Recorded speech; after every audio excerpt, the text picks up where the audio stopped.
All right, some final thoughts, and I'm going to end it here with some of my memories with you and your association with them.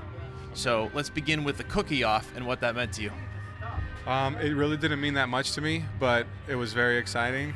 I got a kick how Gabe Kapler actually tried the cookies because they're not healthy cookies.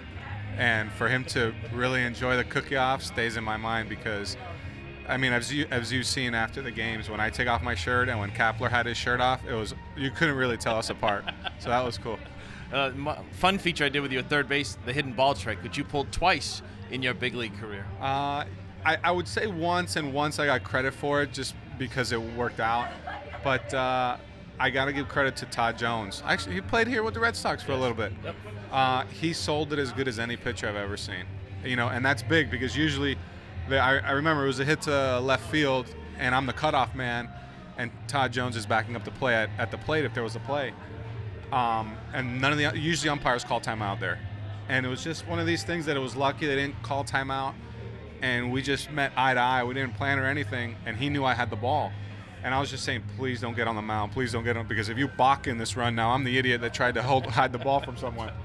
And he just went to the back of the mound. He started stretching and everything, and I remember the runner went off. When I tagged him, afterwards, you know, everyone was all excited. The play worked out.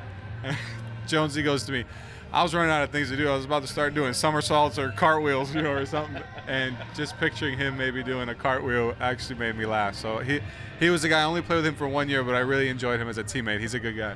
One of your great quotes, I think, was fantasy football-wise, that you never had to worry about Pap, because sometime in November you could picture him sitting in a tree in his hunting outfit, forgetting that he set his lineups for the day. Well, and if you see the draft this year, you know how everyone at the draft is like, oh, my team's the best, and usually it's not.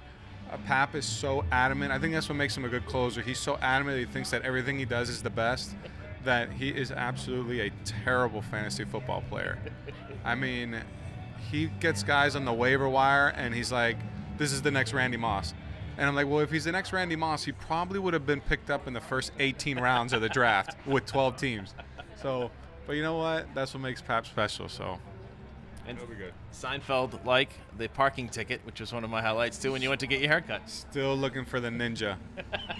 There is a ninja in the Massachusetts, what is it, transportation something, who gives you tickets when you still have 7 minutes on your car. So now I can give a shout out to Chanel at Floyd's Barbershop, who actually offered, while I still had hair being cut all over the place, to put in 2 quarters, and she took a picture with her camera phone that I still had 7 minutes. To prove it. To prove it. So my donation to the city of Boston was an $18 parking ticket or whatever it was.